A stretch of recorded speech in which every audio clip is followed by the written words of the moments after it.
Hey guys, welcome to our channel. இன்னைக்கு வீடியோவில் நம்ம என்ன டாபிக் பற்றி பார்க்க போகிறோம்னா டேரோ கார்ட் ரீடிங் தான் பார்க்க போகிறோம். உங்கள் காதலில் இனி அடுத்த மூவ் எப்படி இருக்கும்னு பார்க்க போகிறோம். இந்த காதல்னால உங்களுக்கு என்ன கிடைச்சிடுச்சு, இந்த நபர் திரும்ப வருவாங்களா, உங்ககிட்ட பேசுவாங்களா, டேரட் உங்களுக்கு என்ன பதில் கொடுக்க போகிறாங்க, அதை பற்றி தான் இன்றைக்கி பார்க்க போகிறோம். இது ஒரு ஜென்ரல் ரீடிங் மட்டும்தான். இதில் உங்களுக்கு எது ரெசனேட் ஆகுதோ அதை மட்டும் நீங்கள் எடுத்துக்கோங்க, மற்றதை விட்டுருங்க. உங்களுக்கு பர்சனல் டேரோ கார்ட் ரீடிங் தேவைப்பட்டுச்சுன்னா நீங்கள் என்ன இன்ஸ்டாலேருந்து மெயிலில் காண்டாக்ட் பண்ணுங்கள். இப்போ நம்ம பைல் 1 பைல் 2 2 பைல் வச்சுருக்கோம்.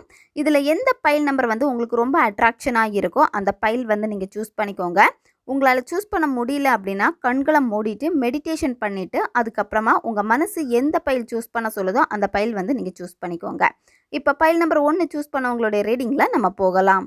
உங்களுடைய காதலில் இனி அடுத்த மூவ் எப்படி இருக்கும், இந்த நபர் திரும்ப பேசுவாங்களா, இந்த காதலில் உங்களுக்கு கிடைச்சது என்ன, இதை பற்றின ரீடிங் தான் இது.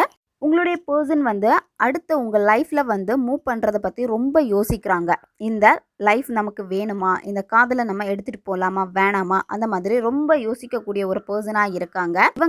இவங்க லைஃப்பில் எந்த ஒரு முடிவெடுத்தாலும் சரி, முதல்ல பார்த்தீங்கன்னா அவசரமாக முடிவெடுத்து உங்களுக்கு ஹோப் எல்லாமே கொடுத்துருப்பாங்க. அதுக்கப்புறம் என்ன ஆகும் அப்படின்னா போக போக இந்த நபர் ரொம்ப யோசிக்கக்கூடிய ஒரு பர்சனாக இருப்பாங்க. அதாவது அடுத்து வரக்கூடிய சிச்சுவேஷன் எல்லாம் எப்படி இருக்க போகுது, இதை நம்ம எப்படி ஃபேஸ் பண்ணுவோம் அப்படின்னு சொல்லிட்டு ரொம்ப யோசித்து இருப்பாங்க. இதுவே உங்களுக்கு பார்த்தீங்கன்னா ரொம்ப ஹர்ட் பண்ணுற மாதிரி இருந்திருக்கும். ஆனால் அந்த நபர் உங்களை ரொம்ப சுலபமாக டீல் பண்ணக்கூடிய ஒரு நபராக இருப்பாங்க. அதாவது என்ன பேசினாலுமே பார்த்தீங்கன்னா அந்த பேச்சு அவங்க கிட்டே இருந்து வரப்போ அது ப்ராக்டிக்கலாக கரெக்டாக இருக்கும். அந்த மாதிரி உங்களை ஒத்துக்க வைக்கிற மாதிரி தான் அந்த நபர் உங்ககிட்ட பேசுவாங்க. இந்த நபர் பிஸ்னஸ் பண்ணக்கூடிய ஒரு பர்சனாக இருந்தாங்க அப்படின்னா ரொம்ப யோசித்து தான் ஒவ்வொரு ஸ்டெப்பும் எடுத்து வைப்பாங்க. ரொம்ப கவனமாக இருப்பாங்க அவங்களுடைய வேலை விஷயத்தில் எல்லாமே. இந்த மாதிரி ரொம்பவும் யோசித்து பர்ஃபெக்டாக நம்ம பண்ணணும் அப்படின்னு செயல்படக்கூடிய ஒரு நபராக இவங்க இருப்பாங்க. நீங்கள் ரொம்ப எமோஷ்னலான ஒரு பர்சன். இந்த ரீடிங் யார் பார்த்துட்டு இருக்காங்களோ நீங்கள் ரொம்ப எமோஷ்னலான ஒரு பர்சன். உங்ககிட்ட பார்த்தீங்கன்னா அவங்களுக்கு பேசுகிறதுக்கு விருப்பம் இருக்கும். ஆனால் அவங்க உங்ககிட்ட பேசிட்டாங்க அப்படின்னா நீங்கள் ரொம்ப எமோஷனலாக ஆயிடுவீங்க. அது அவங்களுக்கு நல்லாவே தெரிஞ்சிருக்கு. உங்ககிட்ட பேசுகிறப்போ கொஞ்ச நாள் நல்லா பேசுவாங்க, அதுக்கப்புறம் பேச மாட்டாங்க, திரும்ப பேசுவாங்க. இந்த மாதிரி தான் அவங்க உங்ககிட்ட பேசிக்கிட்டே இருப்பாங்க. இந்த நபர் திரும்ப பேசுவாங்களான்னு கேட்டால் திரும்ப பேசுவாங்க. எப்போ பேசுவாங்க அப்படின்னா அவங்களுக்கு எந்த ஆப்ஷனுமே இல்லாமல் இருக்கிறப்போ உங்ககிட்ட பேசுவாங்க. இந்த பர்சன் பெர்ஃபெக்டான ஒரு பர்சனாக கேட்டால் உங்கள் லைஃபுக்கு பெர்ஃபெக்டான ஒரு பர்சன் கிடையாது. ஏன்னா இவங்க லைஃப்பில் பார்த்தீங்கன்னா உங்களை மட்டும் இல்லை, இன்னும் நிறைய நபர்களை அவங்க சந்திச்சிருக்காங்க. நிறைய பேர்கிட்ட பேசிகிட்டு இருக்காங்க. இந்த மாதிரி இருக்கிறப்போ உங்களை கண்டுக்காமல் இருக்காங்க. இந்த ரீடிங் பார்த்துட்டு இருக்க ஒரு சிலருக்கு எப்படி இருக்கும்னா இந்த பர்சன் ஆல்ரெடி மேரிடான ஒரு பர்சனாக இருப்பாங்க. அது உங்களுக்கு ஸ்டார்டிங் தெரிஞ்சிருக்காது, அதுக்கப்புறமா தான் தெரிஞ்சிருக்கும். மேரிடான ஒரு பர்சன் அதை மறைச்சி உங்ககிட்ட பேசிட்டு இருக்காங்க. இந்த நபர் எல்லார்கிட்டையும் பேசுகிறப்போ, அதாவது இப்போ நீங்கள் பொண்ணாக இருக்கீங்க, இந்த ரீடிங் அந்த பையனுக்காக பார்க்குறீங்க அப்படின்னா அந்த பையன் பார்த்தீங்கன்னா எல்லார்கிட்டையும் பேசுவாங்க. ஒரு சிலருக்கு, அதாவது அவங்கக்கிட்ட பேசக்கூடிய பொண்ணுங்களுக்கு பார்த்தீங்கன்னா இவங்களுடைய கேரக்டர் தெரிஞ்சு ஆட்டோமேட்டிக்காக சிலர் விலகி போயிருப்பாங்க. சிலர் விலகாமல் டச்சில் தான் இருந்துக்கிட்டே இருக்காங்க. உங்களுடைய பர்சன் நீங்கள் பேசினா பேசுவாங்க. ஆனால் அவங்களுக்கு எப்போ உங்ககிட்ட பேசணும்னு தோணுதோ அப்போ தான் உங்ககிட்ட பேசுவாங்க. உங்களை பெரிய அளவுக்கு இவங்க கண்டுக்கிடவே மாட்டாங்க. தேவைக்காக இருக்கிறப்ப மட்டும்தான் உங்ககிட்ட பேசுவாங்க. உங்ககிட்ட பேச வரப்பவே அவங்க நல்லா யோசிப்பாங்க, இவங்கக்கிட்ட பேசலாமா வேணாமான்னு. ஏன்னா உங்ககிட்ட பேசினா நீங்கள் லவ் கொடுப்பீங்க, கல்யாணம் பண்ணிக்க கேட்பீங்க. ஸோ இந்த மாதிரி அவங்க கூட லைஃப் லாங் ட்ராவல் பண்ணணும்னு நீங்கள் பேசுவீங்க, எமோஷ்னலாக பேசிடுவீங்க. அதனால் உங்ககிட்ட பேசுகிறதுக்கே ரொம்ப யோசிப்பாங்க. ஏன்னா இந்த பர்சன் ப்ளே பாய், இந்த மாதிரி ப்ளே கேர்ள், இந்த மாதிரி நீங்கள் எடுத்துக்கலாம். ஏன்னா உங்ககிட்ட பேசுகிறப்போ நீங்கள் அந்த எமோஷனுக்குள்ளாடியே இருக்கிறப்போ அது அவங்களுக்கு பெரிய பிடிக்காது. உங்ககிட்ட பேசுகிறாங்கன்னா அந்த டைமுக்கு நல்லா பேசுவாங்க, அவங்களே பேசினாங்க அப்படின்னா. இதுவே நீங்களாக போய் பேசுனீங்க அப்படின்னா இந்த பர்சன் கண்டுக்க மாட்டாங்க. இந்த காதலில் உங்களுக்கு என்ன கிடைச்சிருக்கு அப்படின்னா ரொம்ப ஒரு எமோஷ்னலான ஒரு பர்சனாக, ரொம்ப வீக்கான ஒரு பர்சனாக நீங்கள் மாறி இருக்கீங்க. இந்த லவ்வுக்காக நான் என்ன வேணாலும் பண்ணுவேன், அந்த ஒரு மைண்ட் செட்டில் நீங்கள் இருக்கீங்க. அதனாலே பார்த்தீங்கன்னா நீங்கள் ரொம்ப ஸ்ட்ராங்கான கேரக்டராக இருந்திருப்பீங்க. பட் இந்த பர்சனுக்கு நீங்கள் அடிக்ட் ஆக ஆரம்பித்து ரொம்ப வீக்காக இருக்கீங்க. ஸோ இதுதான் உங்களுடைய லைஃப்பில் உங்கள் காதலில் உங்களுக்கு கிடைச்ச பரிசு. இது ஒரு ஜென்ரல் ரீடிங் மட்டும்தான். உங்களுக்கு இதில் எது ரெசனேட் ஆகுதோ அதை மட்டும் நீங்கள் எடுத்துக்கோங்க, மற்றதை விட்டுருங்க. உங்களுக்கு பர்சனல் டேரோ கார்ட் ரீடிங் தேவைப்பட்டுச்சுன்னா நீங்கள் என்ன இன்ஸ்டாவில் மெயிலில் காண்டாக்ட் பண்ணுங்கள். இப்போ பைல் நம்பர் 2 சூஸ் பண்ணவங்களுடைய ரீடிங்கில் நம்ம போகலாம். உங்களுடைய லவ்வில் அடுத்த மூவ் எப்படி இருக்கும்னா ஒரு புதிய பிகினிங்காக இருக்கும். நீங்கள் இப்போ பிரேக்கப்பில் இருக்கீங்க, சண்டை போட்டு பேசாமல் இருக்கீங்க, நோ கான்டாக்ட் சுச்சுவேஷனில் இருக்கீங்க அப்படின்னா இனிமே உங்களுக்கு தொடரக்கூடியது ஒரு புதிய பிகினிங்காக இருக்கும். ஸ்டார்டிங் நீங்கள் எப்படி பேசுனீங்களோ அதே மாதிரி புதிய ஒரு திருப்பு முனையாட்டு உங்களுக்கு இருக்கும். அதாவது ஃப்ரெஷ்ஷாக நீங்கள் ஸ்டார்ட் பண்ணுவீங்க. நீங்கள் எடுத்து வைக்கக்கூடிய ஒவ்வொரு அடிகளுமே நீங்கள் பார்த்து தான் எடுத்து வைக்கணும். அதாவது இப்போ அந்த பர்சன் உங்ககிட்ட வந்து பேசுகிறாங்க அப்படின்னா நீங்கள் உடனே வந்து அவங்களுக்கு ஃபால் ஆகிடக்கூடாது. ஏன்னா நீங்கள் உடனே ஃபால் ஆகக்கூடிய ஒரு பர்சனாக இருக்கீங்க. அது ரொம்ப ரொம்ப தப்பு. அப்படி நீங்கள் பண்ணீங்க அப்படின்னா திரும்பவும் சில பிரச்சனைகள் இந்த லவ் லைஃப்பில் வந்து நீங்கள் பட வேண்டியது இருக்கும்.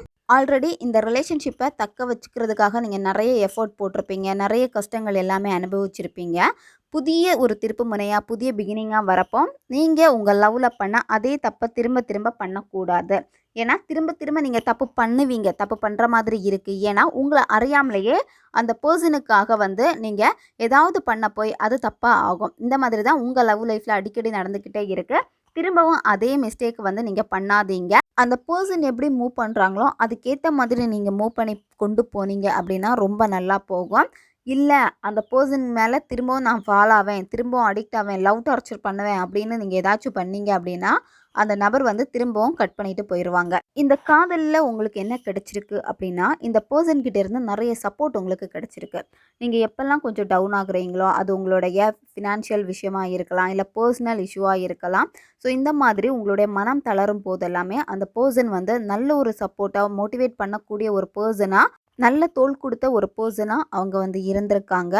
எப்போவுமே அவங்க இந்த மாதிரி ஒரு தோள் கொடுத்து சப்போர்ட் பண்ணக்கூடிய ஒரு பர்சனாக இருந்துக்கிட்டே தான் இருப்பாங்க. சில பிரச்சனைகளை நீங்கள் மாட்டுறப்போ, சில பிரச்சனைகளை வந்து உங்களுக்கு வரப்போ எல்லாமே இந்த பர்சன் அந்த இடத்துல உங்களை ஹீல் பண்ணி கொண்டு வந்திருப்பாங்க. அதாவது அந்த பிரச்சனைகளை வந்து சால்வ் பண்ணி கொண்டு வந்திருப்பாங்க. உங்கள் பார்வைக்கு அந்த நபரை பார்க்குறப்போ நம்ம லைஃபுக்கு பெர்ஃபெக்டான ஒரு பர்சன் இவங்க தான் வேணும் அப்படின்னு சொல்லிட்டு நீங்கள் அந்த நபர் மேலே ரொம்ப ஃபாலோ ஆகிக்கிட்டே இருக்கீங்க இந்த ரீசனுக்காக எல்லாமே. ஸோ இந்த மாதிரி பண்ணீங்க அப்படின்னா அவங்களுக்கு அது பெரிய அளவுக்கு பிடிக்குமான்னு கேட்டால் பிடிக்காது. ஏன்னா நீங்கள் ஏதாவது வந்து நல்லதாக பண்ண போய் லாஸ்ட்டில் ஏதாவது ஒரு சின்ன மிஸ்டேக்கில் வந்து பார்த்தீங்கன்னா இந்த லவ் வந்து உங்கள் கையை விட்டு போய்கிட்டே தான் இருக்குது. ஏன்னா ஆல்ரெடி இதே தான் உங்களுக்கு திருப்பி திருப்பி ரிப்பீட்டடாக நடந்துக்கிட்டே இருக்குது. இந்த ரிலேஷன்ஷிப்பில் அந்த பர்சன் மேலே தப்பு வந்து பெருசாக கிடையவே கிடையாது. எல்லா தப்பும் வந்து பார்த்திங்கன்னா உங்கள் மேலே தான் இருக்குது. நீங்கள் என்ன பேசுகிறோன்னு தெரியாமல் யோசிக்காமல் பேசிடுவீங்க, அவங்க மனசை காயப்படுத்துகிற மாதிரி பேசிடுவீங்க.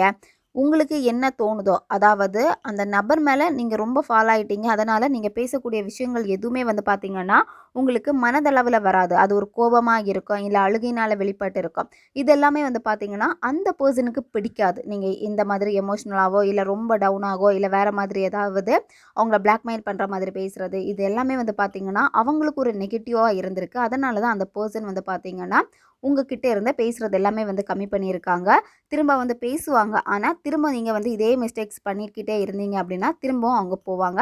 ஸோ அந்த மிஸ்டேக் வந்து நீங்கள் பண்ணாதீங்க. ஓகே காய்ஸ், இது பைல் நம்பர் 2 சூஸ் பண்ண உங்களுடைய ரீடிங் இது. இது ஒரு ஜென்ரல் ரீடிங் மட்டும்தான். இதில் எது உங்களுக்கு ரெசனேட் ஆச்சோ அதை மட்டும் எடுத்துக்கோங்க, மற்றதை விட்டுருங்க.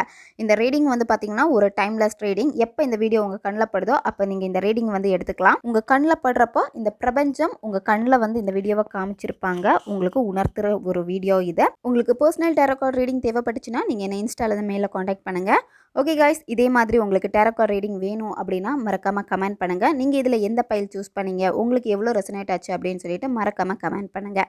வீடியோவை தேவைப்படுற உங்கள் ஃப்ரெண்ட்ஸுக்கும் மறக்காமல் ஷேர் பண்ணுங்கள், அவங்களுக்கும் இது உபயோகமாக இருக்கும். நம்ம சேனலை நீங்கள் இன்னும் சப்ஸ்கிரைப் பண்ணலைன்னா மறக்காமல் சப்ஸ்கிரைப் பண்ணிக்கோங்க. பக்கத்தில் இருக்கிற பெல் பட்டனையும் கிளிக் பண்ணிக்கோங்க. அப்போ தான் நான் போடுற வீடியோஸ் எல்லாமே உடனுக்குடன் உங்களுக்கு நோட்டிஃபிகேஷனில் வந்துக்கிட்டே இருக்கும். அடுத்த வீடியோவில் சந்திக்கலாம். நன்றி.